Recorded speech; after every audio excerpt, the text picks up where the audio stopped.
Hello po, magandang hapon po sa inyong lahat at ako'y nagbabalik muli sa aking YouTube channel. Ito, lalong-lalo na sa mga Middle East at sa Saudi Arabia at sa Singapore, Malaysia at Indonesia. Ito na nga po, mga minamahal. Ang dami-dami ko nang nahagilap na balita tungkol sa mga nangyayari ngayon about sa mga family ng mga digong. Lalo-lalo na sa mga pogo niyan. Ang dami ko nang nahagilap na balita at sa totoo lang. Isang damakmak na balitang tungkol dyan kay Digong. No, hindi nyo napapansin? Bumabawi na para bang karma na ngayon ang nangyayari ngayon kay Digong. Hindi niyo ba napapansin? Dati puro sila rally dito sa Maisog, sa Maisog, sa kanila, sa bayan ng Davao. Naku, puro sila nagsasalita ng ganyan na masasakit sa ating presidente na sinasabi nilang adik itong taong to, bakit tayo merong presidenteng adik, bangag. O, di ba? Yan ang mga banat ni Duterte. Pero hindi nyo ba alam, ngayon, karma na ang nangyayari kay Duterte. Hindi nyo ba nabalitaan dito sa GMA, may 2 preso pagkatapos yung kay Jimmy Guba. Tapos may lumabas ngayon 2 testigo na galing preso na 2 tao na pinapatay daw ni Digong ang 3 Chinese. Di ba? Ano ngayon? Nakabawi na ngayon si Dilima. Ito na ang pang-aasar ni Dilima. Si Dilima ngayon, siya na ngayon ang panalo, di ba? Kasi si Dilima talaga, parang sa akin lang, sa feeling ko, parang wala siyang nagawang masama. Ito lang ang gumagawa itong si Digong. Kaya nakakarma na ngayon si Digong. Di ba?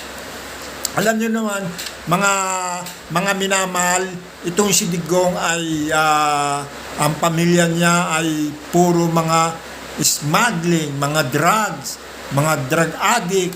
Pagkatapos si Ferdinand Marcos ang sinasabi nilang drug, mga addict, ganyan, bangag. Ngayon ano nangyari? Bumaliktad. Siya na ngayon ang inaano ng karma, kinakain ng karma niya, di ba? Di ba mga minamahal, totoo naman yan, nakikita ko yan sa GMA na meron 2 lalaking galing preso na tumitistigo ngayon para kay Digong. Tignan mo nga naman, na 3 Chinese pinapatay niya. Eto ngayon ang sabi ni ex-senador Laila de Lima, Mr. President, ano ang pakiramdam mo ngayon na ginamitan ka ng mga preso? Di ba? Ginamitan daw sila mga preso. Ibig sabihin, mga preso na ang lumalaban sa kanya para makabawi si de Lima. Bilang mga testigo, labas na sa iyo katulad ng ginawa mo sa akin noon. Di ba? Kasi malaki nga naman ang mga ginawa ni Digong kay de Lima. Talagang si de Lima gusto niya talagang ipakulong na maigi. Karma ba yan sa iyong tadhana? Di ba? De Lima, ito ang kanyang pang-aasar kay former President Rodrigo Roa Duterte. Di nakabawi na ngayon si de Lima. Nakaasar siya. Nakabawi siya na ngayon. Sa ngayon, di natin alam kung talagang si Digong ay lalabas dahil alam nyo naman to. Katulad din ni Kibuloy. Siyempre ngayon ang Senado, ang Kamara, ang Kongreso ay ipatatawag yata si Digong dahil sa mga kanyang mga krimen, katulad ng kay Jimmy, tapos doon sa dalawang preso na titistigo laban kay Digong. Siyempre patatawag yan ng nako, parang galit ang mga ngayon, mga kongreso sa mga Duterte. O, di ba? Dahil gawa sa mga kanilang mga ginagawa mga kasalanan, kaya lalabas yan. Pagka ipapatawag ng kongreso si Digong, I'm sure mahihirapan ang kongreso. Ito na kasi, alam niyo kung bakit? Dahil mag-aala Digong yan, mag-aala Kibuloy yan, magtatago yan. Sasabihin naman ni Kibuloy, di magtago ka, di ba? Ganun lang naman yan eh. Kaya itong si Digong, magtatago yan, hindi yan lalabas, hindi yan sisipot. I'm sure. Magtatago yan. Iyan pa, si Digong pa.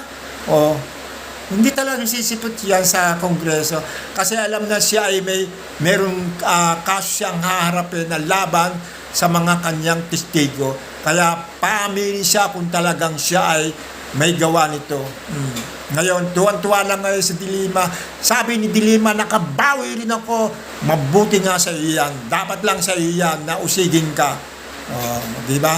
Paano po? Hanggang dito na lang po at maraming salamat po sa inyong lahat. Sana po ay lagi niyo po ako masubaybayan at paki-like and share at pakipindot din ang icon para po lagi meron po kayo magandang balita puros tungkol sa mga krimen sa mga Duterte. Hello po, bye-bye. Maraming salamat po, bye-bye.